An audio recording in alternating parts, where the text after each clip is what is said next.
On a vu qu'il y a une logique dans le plan de Dieu, dans la manière dont Dieu agit dans l'histoire du monde. On a le Père, le Fils et le Saint-Esprit qui crée un peuple et qui va régner sur ce peuple et qui va agir au travers de ce peuple. Maintenant, dans l'Ancien Testament, c'est évident quand on a une théocratie, qui appartient au peuple de Dieu et qui n'appartient pas au peuple de Dieu. On a des signes visibles, clairs, comme la circoncision, ceux qui observent le sabbat, ceux qui adorent au temple, qui respectent les lois alimentaires, ceux qui confessent le seul Dieu unique, qui sont monothéistes. C'est évident avec cette théocratie qui est membre du peuple et qui ne l'est pas. C'est qui sont tes parents, de qui est-ce que tu descends. D'accord ? Et avec la venue de Jésus sur terre et puis son projet d'établir le nouveau peuple de Dieu qui inclut non seulement des juifs mais aussi des non-juifs, et le salut vient des juifs, mais dans cette nouvelle alliance, une des nouveautés, c'est que ce peuple est composé de juifs et de non-juifs, qu'ensemble ils forment le peuple de Dieu. Et on va maintenant se poser la question, mais comment reconnaître qui est chrétien et qui ne l'est pas, qui est membre du peuple de la Nouvelle Alliance et qui n'est pas membre du peuple de la Nouvelle Alliance. Et c'est là qu'on touche à l'autorité de l'Église. On va suivre maintenant Jonathan Leeman, qui a écrit plusieurs livres sur être membre de l'Église, sur la discipline dans l'Église. Donc c'est des petits livres édités par Nine Marks. Et puis là, je m'inspire de son livre sur l'amour de Dieu et puis l'amour offensant de Dieu en lien avec la discipline et être membre de l'Église. Et en fait, il se base sur 3 textes de Matthieu et du coup, il développe un petit peu ses idées dans Matthieu et on va se plonger un petit peu maintenant dans ces textes parce que ce qu'il affirme, puisque je vais affirmer avec lui, c'est que Jésus confie l'autorité de savoir qui est chrétien et qui ne l'est pas à l'Église. Ça fait partie du rôle de l'Église, ça fait partie de son autorité. Elle a reçu de Jésus cette autorité de reconnaître ou de ne pas reconnaître qui est membre de l'Église. Elle a aussi reçu l'autorité de rejeter de ses membres ceux qui ne vivent pas en produisant les fruits de la nouvelle naissance, qui ne vivent pas en accord avec ce que ça veut dire être chrétien. Donc ça, c'est l'argument qu'on va affirmer, c'est ça, et ça s'inscrit dans cette idée d'autorité de l'Église. Donc, on se plonge dans Matthieu, et puis il y a cette idée dans Matthieu du royaume des cieux, c'est le seul à utiliser le terme du royaume des cieux, et puis il va parler dans les textes qui nous concernent de lier ou de délier, puis que ce que Pierre va lier ou délier, ce sera lié et délié dans le ciel. Donc, pour comprendre un petit peu ça, plusieurs éléments. Jésus affirme que dans l'évangile de Matthieu, donc là on se concentre dans Matthieu, il va affirmer tout au long du livre qu'il parle en fait pour le ciel sur la terre comme le font ses disciples. Donc Jésus en fait, dans l'évangile de Matthieu, on voit qu'il parle au nom du ciel sur la terre. Il est le représentant du ciel, du royaume des cieux sur la terre, et qui parle au nom du ciel sur la terre, et que ses disciples vont aussi faire ça. Donc Jésus affirme que le royaume des cieux est proche dans son ministère. Juste un royaume des cieux, le royaume de Dieu, il ne faut pas penser à un lieu. Quand on dit royaume des cieux, c'est le règne de Dieu, c'est le règne de Christ. Donc le règne de Dieu est présent dans le ministère de Jésus. Jésus professe savoir qui recevra le royaume des cieux et héritera de la terre. Il va donner des critères, puis il va dire ces personnes, elles vont hériter du royaume des cieux. Jésus enseigne à ses disciples à prier pour que la volonté de Dieu soit faite sur la terre comme au ciel. Il y a cette idée d'amener une correspondance. Jésus leur dit de ne pas stocker leurs trésors sur la terre où la teigne et la rouille détruisent, mais de les stocker dans le ciel où la teigne et la rouille ne les détruisent pas. Jésus va dire à ses disciples que les secrets du royaume des cieux leur ont été donnés.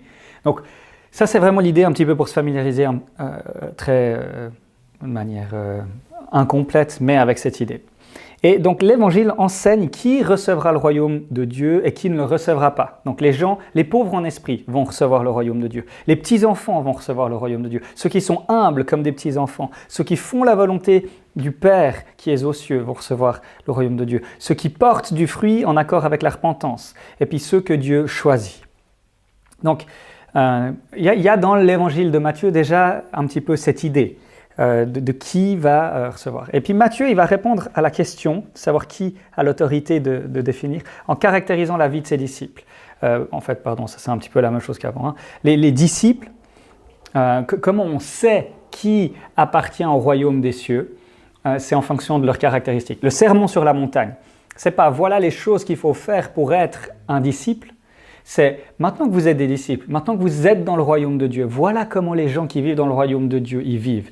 Ils vont bénir leurs ennemis, ils vont se réjouir d'être persécutés pour Christ, ils vont, etc., tendre l'autre joue. D'accord ? C'est la charte du royaume, le sermon sur la montagne, indique pas ce qu'on doit faire pour rentrer dans le royaume, mais comment on vit une fois qu'on est dans le royaume. Donc, ils vont produire du fruit en accord avec la repentance, encore une fois. Leur vie, elle est marquée par une radicalité par rapport à, c'est une mauvaise traduction, l'autre monde. Donc il y a une radicalité, ils vont se comporter vraiment différemment du monde. Heureux êtes-vous si vous êtes persécutés, heureux ceux qui recherchent la justice, etc. Ils ne courent pas comme des païens obsédés par l'approvisionnement terrestre, mais cherchent d'abord le royaume. Hein, on ne recherche pas les choses comme les non-chrétiens, on ne se préoccupe pas premièrement du manger et du boire, on se préoccupe premièrement du royaume de Dieu. Ils entendent les paroles de Christ et les mettent en pratique. L'évangile de Matthieu aborde aussi à maintes reprises la question de l'hypocrisie. Il va dénoncer l'hypocrisie et puis mettre ça en lumière. Donc Jésus, il va, en gros, un des messages de l'évangile, c'est que Jésus va redéfinir le peuple de Dieu autour de lui. Hein, ce qui définissait le peuple de Dieu, c'était le sabbat. Et il va dire « je suis le maître du sabbat ». Ce qui faisait que tu étais un juif, c'est que tu respectais le sabbat. Et Jésus dit « je suis le maître du sabbat ». Le temple était important. Il va dire « je suis le vrai temple ». Jésus redéfinit le peuple de Dieu autour de sa personne. Et il va dire que celui qui fait la volonté de mon Père Céleste, celui-là est mon frère, ma sœur, ma mère.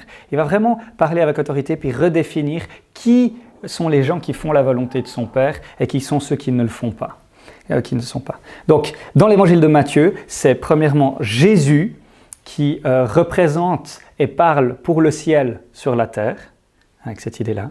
Et puis c'est aussi ses disciples, c'est aussi son peuple.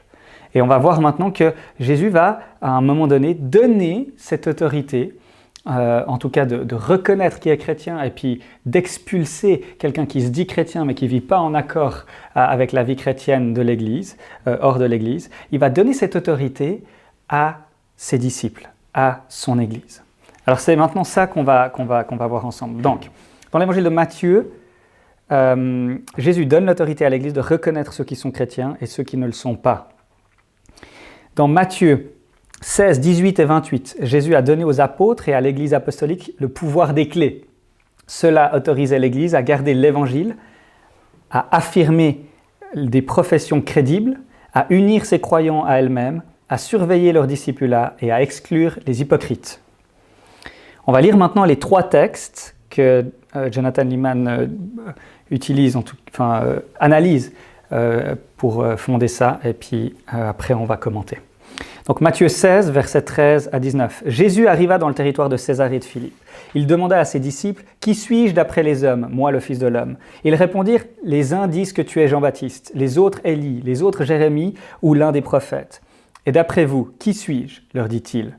Simon-Pierre répondit « Tu es le Messie, le Fils du Dieu vivant. » Jésus reprit la parole et lui dit « Tu es heureux, Simon, fils de Jonas, car ce n'est pas une pensée humaine qui t'a révélé cela, mais c'est mon Père céleste. Et moi, je te dis que tu es Pierre, et que sur ce rocher, je construirai mon église. Et les portes du séjour des morts ne l'emporteront pas sur elle. Je te donnerai les clés du royaume des cieux, et ce que tu lieras sur la terre aura été lié au ciel, et ce que tu délieras sur la terre aura été délié au ciel. Premier texte, ensuite Matthieu 18. Dans Matthieu 18, on va retrouver non pas le pouvoir des clés, ou les clés du royaume, mais on va retrouver l'idée de lier et délier. Et puis ça va nous aider à voir un petit peu, on a une illustration de qu'est-ce que ça veut dire lier et délier. En tout cas, une des choses que ça veut dire. Matthieu 18, 15, 20. « Si ton frère a péché contre toi, va et reprends-le seul à seul. S'il t'écoute, tu as gagné ton frère. Mais s'il ne t'écoute pas, prends avec toi 1 ou 2 personnes, afin que toute l'affaire se règle sur la déclaration de 2 ou de 3 témoins. S'il refuse de les écouter, dis-le à l'Église. Et s'il refuse aussi d'écouter l'Église, qu'il soit à tes yeux comme le membre d'un autre peuple et le collecteur d'impôts.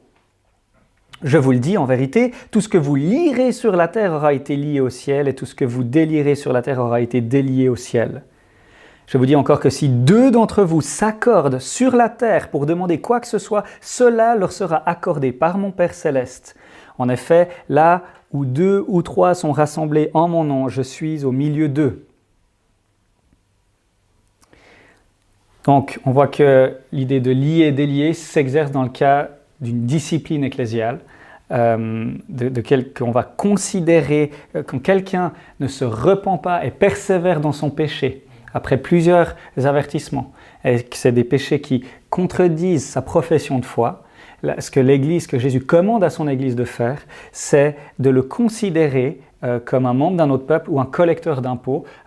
C'est hyper violent, nous on se dit « oh, c'est ok ». Un collecteur d'impôts, c'était vraiment quelqu'un qui était très mal vu, c'était pire c'était un traître à la nation, c'était vraiment pas un compliment de dire ça au temps du Nouveau Testament. Donc voilà, et on a cette idée de lier sur la terre, cette idée de lier et délier.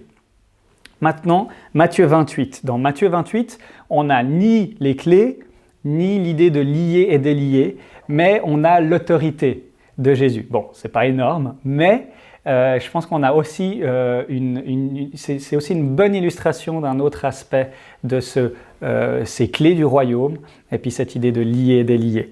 Alors, en tout cas, il argumente pour ça. Donc, les 11 disciples allèrent en Galilée, sur la montagne que Jésus leur avait désignée. Quand ils le virent, ils se prosternèrent devant lui, mais quelques-uns eurent des doutes. Jésus s'approcha et leur dit « Tout pouvoir m'a été donné dans le ciel et sur la terre. Allez, faites de toutes les nations des disciples, baptisez-les au nom du Père, du Fils et du Saint-Esprit, et enseignez-leur à mettre en pratique tout ce que je vous ai prescrit. Et moi, je suis avec vous tous les jours jusqu'à la fin du monde. » Ok, on va parcourir maintenant, relever certains éléments. Si vous avez envie de plus d'infos, je pense que Jonathan Leeman, dans son livre, fait un très bon développement. Il répond à pas mal de questions que je n'aurai pas le temps de voir, tout dans les détails. Mais on va voir quelques éléments. Je vous encourage à lire ce livre. Donc, on a Pierre qui confesse que Jésus est le Messie, le Fils de Dieu. Et puis c'est totalement fou la réponse que Jésus lui donne. Il lui dit « C'est bien, tu es heureux Simon fier, car ce n'est pas une pensée humaine qui t'a révélé cela, mais c'est mon Père céleste. » Et après il fait quelque chose de complètement fou. Il lui dit « Et moi je te dis que tu es Pierre, et que sur ce rocher je construirai mon église. » Donc premier élément, Jésus il va construire son église sur Pierre, qui confesse que Jésus est le Messie. Alors, les protestants, en réaction aux catholiques, parce que c'est là-dessus que les catholiques se basaient pour fonder le rôle du pape, et puis que Pierre avait ce rôle-là, c'est le premier pape, entre guillemets. On dit non, c'est uniquement sur la confession de Pierre. Mais on voit que pour le Nouveau Testament, il n'y a pas de problème, enfin c'est lié. Pierre et sa confession de foi, c'est une seule et même chose. Et on verra que Pierre aura un rôle pionnier dans les actes. C'est toujours lui qui en premier va annoncer l'évangile aux différents groupes et puis qui va être là quand le Saint-Esprit va descendre. Donc il a vraiment un rôle dans sa personne et sa confession de foi sur lequel Jésus va bâtir son Église. Mais bon, peu importe les différentes interprétations, ce qui est clair, c'est que là, il dit que sur Pierre, qui confesse que Jésus est le Messie, et puis c'est parce qu'il confesse que Jésus est le Messie, il va construire son Église. Donc on a l'image de la construction. Jésus va bâtir l'Église. Ensuite, la mort, l'ennemi ne pourra pas vaincre l'Église. Il y a une promesse qui est faite. L'Église, elle va demeurer à toujours. Elle ne sera jamais vaincue par l'ennemi. Ensuite, verset 19, Jésus donne les clés du royaume des cieux. Il donne les clés du royaume des cieux à Pierre. Alors, qu'est-ce que ça veut dire, ces clés du royaume? Une clé, c'est clairement un symbole d'autorité dans les Écritures. Et puis, même d'un point de vue basique, une clé permet d'ouvrir et de fermer. Enfin, il y a cette idée que Pierre va avoir ce rôle d'ouvrir ou de fermer. D'ouvrir, vu qu'on est en train de construire l'Église, d'ouvrir l'Église ou de fermer l'Église. Donc, il y a évidemment plein de choses, mais ça semble évident. Premièrement, un rôle d'autorité, puis ensuite, cette idée d'ouvrir et de fermer. Et puis, Pierre est un représentant du ciel sur la terre. Pierre va... après, il y a je te donnerai les clés du royaume des cieux, et ce que tu liras sur la terre aura été lié au ciel, et ce que tu délieras sur la terre aura été délié au ciel. Là aussi, certains disent « Ah, lier et délier, c'est ce que les rabbins utilisaient pour permettre ou interdire. » C'est une interprétation possible. Après, de manière claire dans le texte, voilà ce que Jonathan Leeman dit. Lier quelque chose, si cela signifie quelque chose, signifie faire coller quelque chose, ou l'attacher, ou pris dans une attraction gravitationnelle, ou bien encore l'imposer efficacement. Que nous parlons des constellations d'étoiles qui sont attachées dans Job, des ânes, un âne qui est attaché, des lois, des gens attachés. C'est une métaphore qui a à voir avec les cordes ou la colle, ou les principes qui contraignent. D'accord ? Il n'y a pas besoin d'opposer, même si c'est permettre, il y a une idée de principe, mais il y a vraiment cette idée d'attacher, de lier, de coller ensemble. Et puis, bien sûr, délier, c'est tout le contraire, c'est décoller, détacher, se défaire de. Donc voilà un petit peu pour Matthieu 16. Donc l'argument, bon, on va continuer. Ensuite, on retrouve, un autre élément, c'est que les clés, ça suivi par cette idée de lier et délier, donc il y a un lien entre lier et délier, puis le pouvoir des clés, les clés du royaume. Ensuite, on a un exemple de ce qui se passe, et cet exemple, c'est vraiment un cas de discipline, un cas où l'Église, Jésus annonce à l'Église comment elle va devoir faire si quelqu'un ne se repent pas d'un péché. Et il y a une procédure que tu vas le trouver par amour, et puis s'il se repent, tu as gagné ton frère, c'est magnifique, ça c'est la discipline dans l'Église. Et puis, s'il ne se repent pas, tu vas le trouver avec 2 frères, ou avec une autre personne. Et puis, si là, il ne vous écoute pas, tu dois le dire à l'Église. Et ensuite, c'est l'Église qui a cette autorité. Alors, notons quelque chose. On pourrait dire à qui Jésus a donné les clés. On pourrait dire à Pierre. Je pense qu'il les a données aux 12. Mais même si tu dis à Pierre, il a donné les clés à Pierre, et puis ce pouvoir de lier et délier, c'est à Pierre ou aux 12.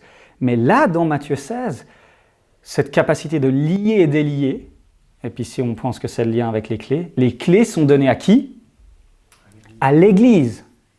Pas un groupe de personnes, mais à l'Église. C'est pas toi tout seul qui peux excommunier la personne, c'est pas les 3 personnes, c'est l'Église qui a cette capacité. Donc, dans tous les scénarios possibles, c'est vraiment un rôle qui est attribué à l'Église et pas à juste quelques personnes dans l'Église. 2-3 individus dans l'Église ne peuvent pas se mettre d'accord pour dire « Ah, lui, finalement, on l'excommunie ». Selon ce texte, maintenant, ça fonde que l'autorité de lier, délier, d'avoir quelqu'un avec qui on est lié, puis on dit ok, on te reconnaît comme étant membre de l'Église, puis on se lie à toi, et puis on va ensemble vivre la vie chrétienne, ou de se délier de quelqu'un, puis dire maintenant on va se détacher, puis tu ne fais plus partie du peuple de Dieu, on te considère comme un collecteur d'impôts, c'est le rôle, et c'est la mission, et enfin c'est l'autorité qui a été donnée à l'Église dans son ensemble.